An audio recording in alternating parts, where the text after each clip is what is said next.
Hello dear students, welcome back to this YouTube channel of Heritage Public School.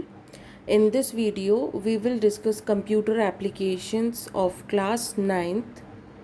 We will discuss next chapter of the same class and the name of the chapter is Operating System.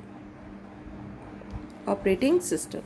In this chapter, we will discuss what is operating system, its objectives, its components, and its functions. Fine. So let's start with the chapter operating system. So first of all, we should know that what is operating system or what is OS. OS is the short form of operating system. You have seen whenever you start your computer, you have seen on your screen written Windows 7, Windows XP, Windows Vista. Yes or no? So many times you have seen in your labs also that whenever you start any computer, it always shows the first screen where you see the window that is installed on your computer system. That is one of the example of operating system. वो क्या है? एक example है operating system का. ये तो देख के सब समझ ही गए होंगे, है ना? तो operating system क्या होता है? सबसे पहले ऑपरेटिंग सिस्टम एक सॉफ्टवेयर है. और किस तरह का सॉफ्टवेयर है ये हम प्रीवियस चैप्टर में पढ़ चुके हैं. That operating system is a system software. कौन सा सॉफ्टवेयर है? एक सिस्टम सॉफ्टवेयर है. That controls overall activities of a computer system. Operating system. An operating system is an interface between a computer user and computer hardware. यानी जो operating system है that is an interface, a mediator between the computer user and to the computer hardware. यानी computer system और जो computer system पे work करने वाला जो पर्सन है उन दोनों के बीच का जो एक इंटरफेस है वो हमारा ऑपरेटिंग सिस्टम होता है. क्योंकि जब ऑपरेटिंग सिस्टम होता है then only we can handle the computer system, otherwise not. An operating system is a software which performs all the basic tasks like file management, memory management, process management, handling input-output devices, and controlling peripheral devices such as disk devices and printers. यानी जो operating system है, इसीलिए मैंने कहा कि जो operating system है it controls all the activities of a computer system. I told you this is the most important program that is first loaded in our computer system. Whenever we switch on the computer, we see an interface between the software and the computer hardware. जब आप system open करते हैं तो आपने देखा होगा कि सबसे पहले जो है विंडोज़ आती है, तभी आप उसके बाकी के सॉफ्टवेयर्स यानी जो एप्लीकेशन सॉफ्टवेयर्स है उनको रन कर पाते हो, यानी गाने सुन पाते हो, मूवीज़ देख सकते हो, गेम्स खेल सकते हो. तो सबसे पहले आपका विंडोज़ स्टार्ट होता है. तो इसी तरह से जो विंडोज़ है या फिर जो ऑपरेटिंग सिस्टम है वो ऑपरेटिंग सिस्टम क्या करता है? कंट्रोल करता है, मॉनिटर करता है execution of other programs and applications. It performs basic task such as recognizing inputs from the keyboard, sending outputs to the monitor, managing your files, folders and directories on the storage devices, and also controls all the peripheral devices. And some common operating systems that you have observed in your system or your nearby systems, whenever you have seen that Windows you have seen, Apple Mac you have seen, Android देखा होगा आपने, iOS देखा होगा आपने, Linux देखा होगा, Unix होगा. Linux Unix बहुत कम यूज़ होते हैं, बट इसके अलावा जो मैं आपको बता रही हूँ, और एंड्रॉयड जो है ये भी एक ऑपरेटिंग सिस्टम है जो कि आजकल हमारे मोबाइल फ़ोन्स में आप बहुत इजीली देख सकते हैं. आप ये डायग्राम के थ्रू भी देखें तो ये आपको पिक्चर दिखाई दे रही होगी. तो इस पिक्चर में आप लोग देख सकते हो कि जो हमारा ऑपरेटिंग सिस्टम है, तो ऑपरेटिंग सिस्टम क्या करता है? सबसे पहले तो जैसे हमारी जो एप्लीकेशन है तो वो एप्लीकेशन सॉफ्टवेयर हैं तो जिसमें आप देख रहे होंगे जैसे कि कंप्यूटर के गेम्स हैं, हमारे स्प्रेडशीट है, वर्ड प्रोसेसर है, डेटाबेस है, इंटरनेट ब्राउज़र है। इसको आप कब इस्तेमाल कर पाओगे? जब आपका सिस्टम सॉफ्टवेयर यानी जब आपका ऑपरेटिंग सिस्टम होगा, उसमें यूटिलिटीज़ होंगी। तो जो ऑपरेटिंग सिस्टम है जब वो प्रॉपर वर्क करता है तभी आप एप्लीकेशन सॉफ्टवेयर तक पहुंच पाते हो, है ना। तो सबसे पहले जो है हमारा हार्डवेयर होता है, जैसे सीपीयू, डिस्क, माउस, प्रिंटर, ये सारे हार्डवेयर होते हैं। इस हार्डवेयर के बाद ये इंटरैक्ट करता है सिस्टम सॉफ्टवेयर से, सिस्टम सॉफ्टवेयर इससे, and then system software interact करता है एप्लीकेशन सॉफ्टवेयर से, एंड एप्लीकेशन सॉफ्टवेयर इंटरैक्ट करते हैं सिस्टम सॉफ्टवेयर से, and at the last user interact करता है सबसे पहले एप्लीकेशन सॉफ्टवेयर। सबसे पहले तो आप सिस्टम सॉफ्टवेयर को ओपन करते हो, लेकिन आप जो उसके बाद जो डायरेक्टली जिसके टच में होते हैं वो एप्लीकेशन सॉफ्टवेयर होते हैं, लेकिन जो सिस्टम सॉफ्टवेयर होता है वो एक इंटरफेस है जो आपको कनेक्ट करता है एप्लीकेशन सॉफ्टवेयर से। अगर सिस्टम सॉफ्टवेयर नहीं होगा तो आप इनमें से किसी भी चीज़ से कनेक्ट नहीं कर पाओगे, वर्क नहीं कर पाओगे अपने सिस्टम पर। अब हम देखते हैं कि जो ऑपरेटिंग सिस्टम है बेसिकली क्या है। ऑपरेटिंग सिस्टम एक सिस्टम सॉफ्टवेयर है, ये मैं आपको पहले भी बता चुकी हूँ। It acts as a interface between the user and the hardware. आप डायरेक्टली माउस को टच करते हो, माउस को क्लिक करते हो, ये लेकिन किसके थ्रू हो पाता है? ऑपरेटिंग सिस्टम, क्योंकि ऑपरेटिंग सिस्टम उसको प्रॉपरली कंट्रोल कर रहा है। ऑर्गेनाइज सेट ऑफ प्रोग्राम्स, जितने भी आप प्रोग्राम्स लिखते हैं, जो भी प्रोग्राम्स इंस्टॉल्ड है आपके सिस्टम में, उनको भी कंट्रोल करने का काम आपका ऑपरेटिंग सिस्टम करता है, उनको ऑर्गेनाइज करने का काम करता है। Controls and manage computer resources, hardware and softwares, यानी जो ऑपरेटिंग सिस्टम में जितने भी हार्डवेयर्स हैं, सॉफ्टवेयर्स हैं, उन सब जितने भी रिसोर्सेज हैं कंप्यूटर के, उन सबको कंट्रोल करने का और मैनेज वर्क करने का वर्क भी ऑपरेटिंग सिस्टम करता है। साथ ही जो शेड्यूल जो टास्क होते हैं या जो स्टोरेज डिवाइसेस होते हैं हमारे, जैसे हार्ड डिस्क है, रैम रोम है, इन सब को भी ऑपरेट करने का, कंट्रोल करने का काम जो है ऑपरेटिंग सिस्टम करता है। तो इस तरह से जो ऑपरेटिंग सिस्टम है, ओवरऑल हमारा जो कंप्यूटर सिस्टम है टोटली डिपेंडेंट है on the operating system. That is why whenever we are installing any operating system in our computer system, we have to see that which kind of work you want to take और कौन सा operating system better रहेगा according to your job, according to your work. अब हम देखते हैं कि इसके कुछ ऑब्जेक्टिव्स, कि इसके प्राइमरी ऑब्जेक्टिव्स क्या होते हैं। सबसे पहले तो इसके ऑब्जेक्टिव्स हैं जैसे कि making a computer system convenient to use so that the user can use them very reliable, it will be very reliable to use for a computer user, as well as for managing all the resources, share the hardware software resources of the computer system, and also provide an interface for the user to communicate with the computer system. And it is also responsible for the security, ensuring that unauthorized user do not access your computer system. So for that you can active any password in your Windows. Characteristics की बात करें अगर operating system की, so you know it is a program, because क्या है, एक software होता है operating system, a kind of software है, एग्जीक्यूट्स एट ऑल टाइम। आपने देखा होगा जब भी आप अपना कंप्यूटर सिस्टम ऑन करते हैं हमेशा सबसे पहले ऑपरेटिंग सिस्टम ही एग्जीक्यूट होता है, ठीक है। नेक्स्ट एक प्लेटफॉर्म की तरह काम करता है, यानी एक प्लेटफॉर्म है जिस पे बहुत सारी जो एप्लीकेशंस है उनको यूज़र जो है रन करता है, उनको यूज़ कर पाता है। एक्ट्स एज अ पुलिस, यानी कंट्रोल करने का पूरा काम करता है, मैनेज करने का काम करता है। प्रोवाइड सर्विसेज, यानी जितनी भी जो सर्विसेज हैं जिसकी जो हम ले पाते हैं from the computer system, that is just because of only the operating system. So ये कुछ कैरेक्टरिस्टिक्स हैं ऑपरेटिंग सिस्टम्स की। Before we start with the functions of operating system, I would like to tell you the components of operating system. Operating system के components क्या हैं? Basically operating system के 2 components हैं। एक होता है जिसमें से shell और दूसरा होता है इसमें कर्नल। 2 हैं इसमें जो मेन कंपोनेंट्स हैं ऑपरेटिंग सिस्टम के। शेल का काम होता है कि ये हैंडल करता है जितना भी इंटरेक्शन होता है यूज़र्स के साथ। तो जो शेल क्या, यानी आउटर लेयर कह सकते हैं हम।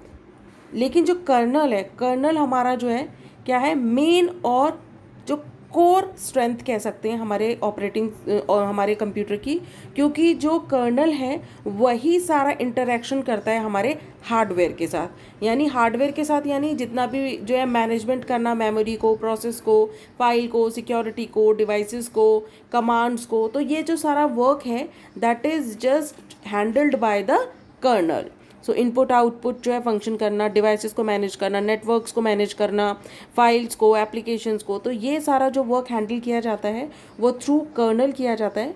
जबकि जो शेल है वो एक आउटर लेयर होती है, जो कि हमारे जो है इस यहाँ जो शेल है इसके बाद हमारा जो है एप्लीकेशंस शुरू हो जाती हैं, जिनसे कि यूज़र डायरेक्टली जो है कनेक्ट करता है। यूज़र का जो इंटरेक्शन होता है वो शेल प्रोग्रामिंग से होता है, वाइल जो कर्नल जो होता है वो क्या करता है, वो हार्डवेयर और जितने भी जो एप्लीकेशंस हैं उन सब के बीच क्या करता है, एक कंट्रोल और मैनेज करने का वर्क करता है। तो ये जो हैं इसके दो मेन कंपोनेंट्स हैं, इसको हम डिटेल में क्लास में पढ़ेंगे। Now let's move the functions of operating system. अब हम डिस्कस करेंगे कि जो फंक्शंस हैं ऑपरेटिंग सिस्टम के वो क्या क्या हैं। इससे पहले आपको ये तो पता ही होगा कि ऑपरेटिंग सिस्टम है, we need it to use the applications of the computer system, है ना, to control it, to manage the files and folders, process for memory, to save the data. So all these because of all these purposes we require of an operating system. So let's start with the functions of operating system. Here are many functions of operating system. You can see process management, memory management, file management, security, device management and command interpretation. Now we will discuss them one by one. First of all we will discuss process management. Process management क्या होता है? An operating system manages the working of the processor by allocating various jobs to it. It also ensures that each process and application receives enough time by the processor to function it properly. It also tries to utilize as many processor cycles as possible the real-time work. It is these processes rather than applications which are controlled, managed or executed by our operating system. This is a program that executes all the functions. Operating system manages all the creations, all the delete like works, जितना भी delete का जो process होता है वो हम process management के under जो है लेते हैं। इसके अलावा आपने देखा होगा जो मैनुअल लोडिंग होता है मैकेनिज़्म, यानी जो कोई भी आप न्यू प्रोग्राम लोड कर रहे हो उसके लिए, बैच प्रोसेसिंग के लिए, मल्टी प्रोग्राम अगर आप कई प्रोग्राम्स एक साथ रन कर रहे हो इस चीज़ के लिए प्रोसेस करना, एंड मल्टी प्रोसेसिंग यानी बहुत सारे प्रोग्राम्स को एक ही टाइम पे आप रन कर रहे हो, तो इन सब को मैनेज करने का काम, प्रोसेसिंग को यानी जितने भी आप मेनली जो वर्क करते हो सिस्टम पर उन सब को प्रॉपरली मैनेज करने का जो वर्क है, कंट्रोल करने का वर्क है, वो हमारा कौन करता है? हमारा ऑपरेटिंग सिस्टम करता है। Like at a same time you are playing games, you are typing a document also on Word, and you are listening music also. So at the same time you are performing 3 tasks, 3 काम आप एक बार में कर रहे हो। So in that condition operating system used to manage all these functions and gives the core processor the priority function in first hand, then allocate the proper time to finish off the processing or the execution, and then gives next instruction or the command to perform by the processor. यानी जब एक काम finish हो जाता है तब वो फिर दूसरा काम देता है प्रोसेसर को कि अब जो है ये नेक्स्ट काम करना है। तो ये प्रायोरिटीज़ पे होता है, जैसे आपने क्लिक्स करे होते हैं, इसीलिए आपने कई बार देखा होगा कि जैसे कि हमने वन टू अनदर 3-4 एप्लीकेशंस खोली होती हैं, तो आपने देखा होगा कई बार क्या होता है आपका सिस्टम हैंग करने का, क्योंकि उसको भी समझ में नहीं आता है कि कौन सा फंक्शन पहले करना है। तो इसीलिए आपको एक प्रॉपर टाइम देना चाहिए for the execution of any program. तो ये जो फंक्शन है ये ऑपरेटिंग सिस्टम के थ्रू होता है। फिर आपने देखा होगा कि अगर आपने कोई जो है पहले कोई एप्लीकेशन ओपन करी थी, तो अगर थोड़ी देर तक आप किसी और पे वर्क कर रहे हैं तो ऑटोमेटिकली वो एप्लीकेशन जिसको आपने एक बार खोला था, क्योंकि कमांड जा चुकी है, तो वो क्या होता है भले ही थोड़ा लेट होगा लेकिन वो फिर एप्लीकेशन आपके सिस्टम पर ओपन होके बाद में भी आती है, चाहे भले ही वो डिले के साथ आए।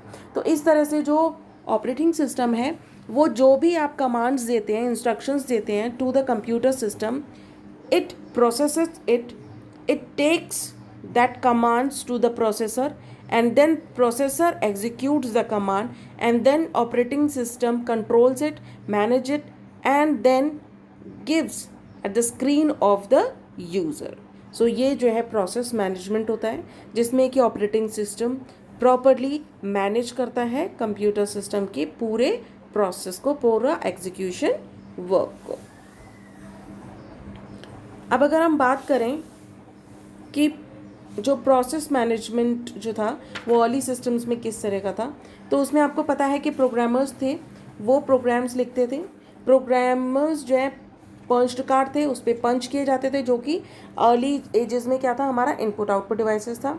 उसके बाद जो है कार्ड्स में सबमिट करने के बाद कंप्यूटर सेंट्रलाइज किया जाता था। कार्ड्स और डेटा जो है वो मैनुअली लोड किए जाते थे उस समय। रिजल्ट का जो एग्जीक्यूशन होता था वो भी जो है पंच्ड कार्ड पर ही प्रिंट होके आता था। तो इस तरह से जो है अर्ली टाइम था वहाँ पर इस तरह से प्रोसेस होता था, ज़्यादातर मैनुअल ही करना पड़ता था।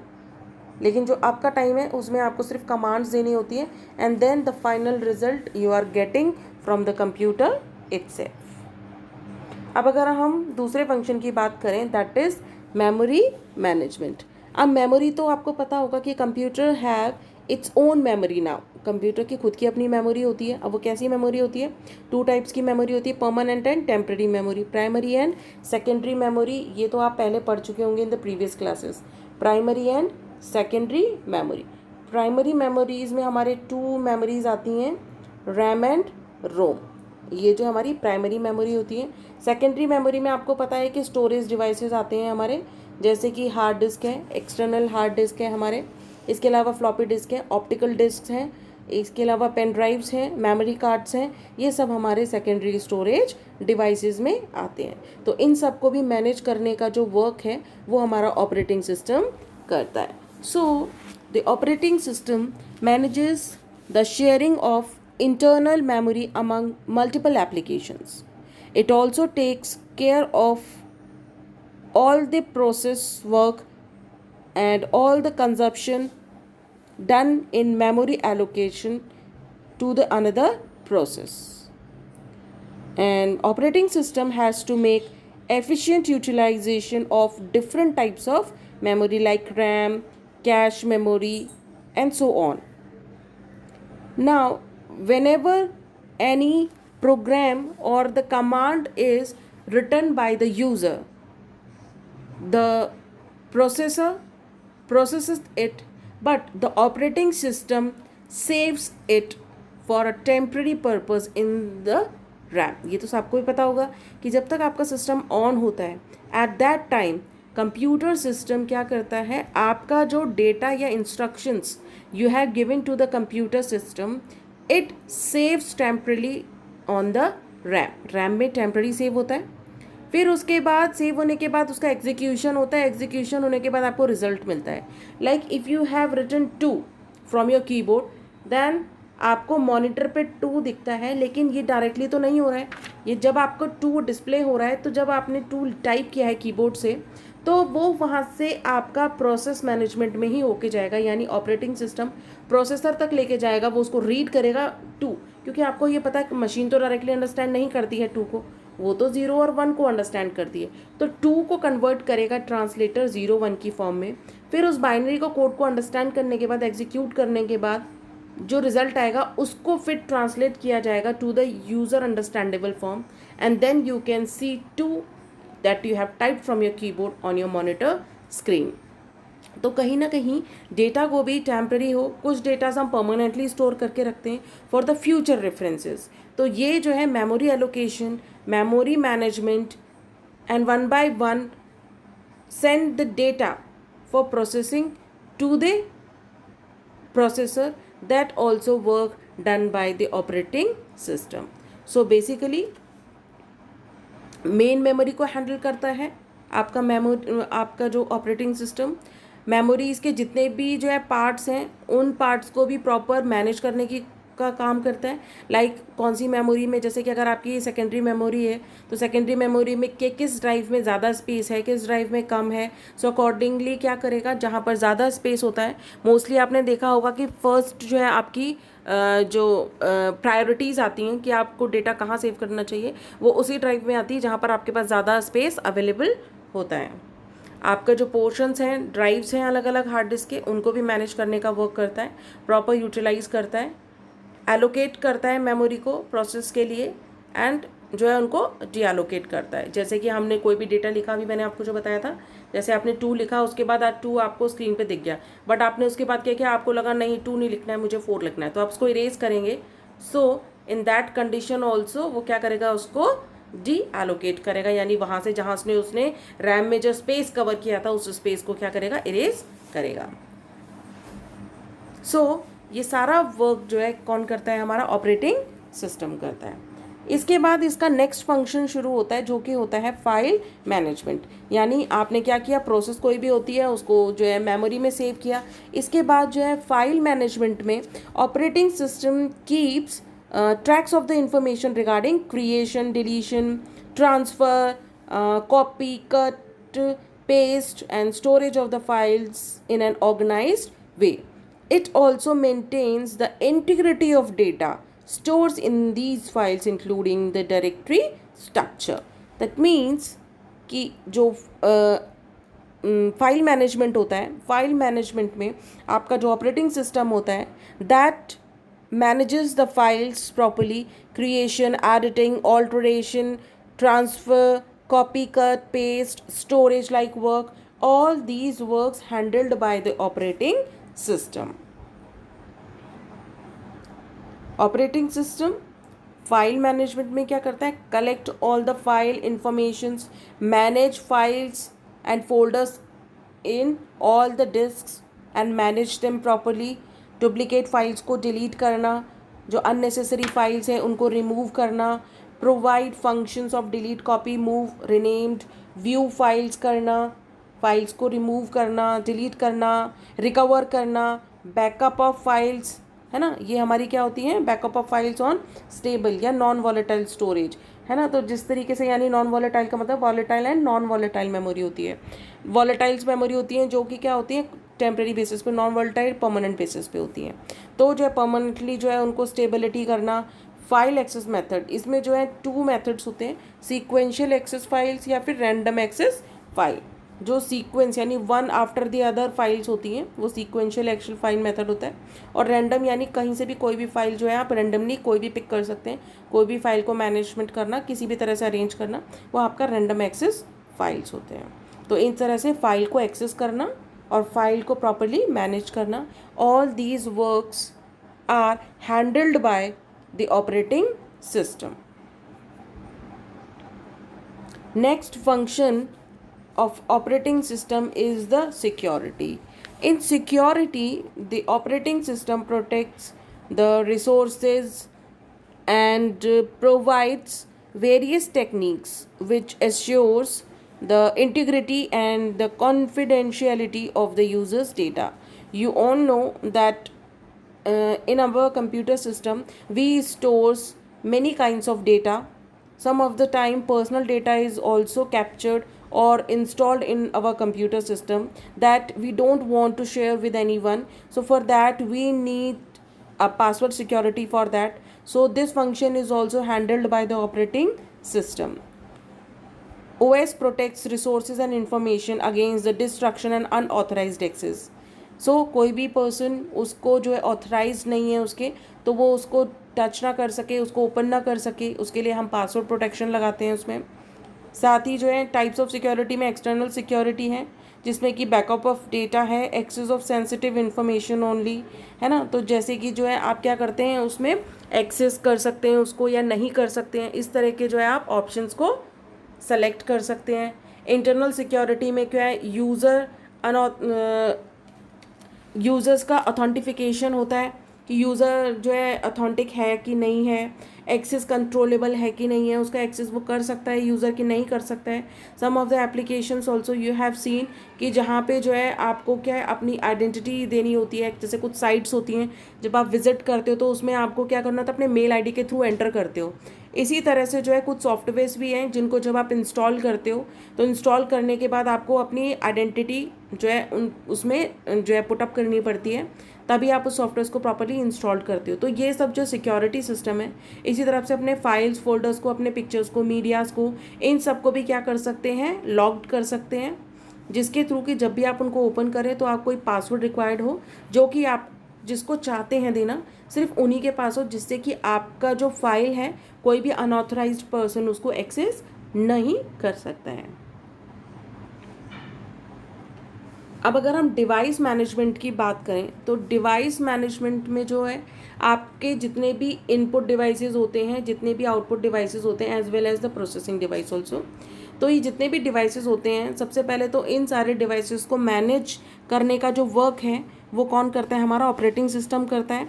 जितने भी इनपुट आउटपुट डिवाइसेस है सबको कंट्रोल करने का, सबको मैनेज करने का वर्क करता है। It takes the request from all these devices and then performs the task and then communicates back to the requesting processes, accepts the inputs from the user and then gives the proper or the desired output to the user, and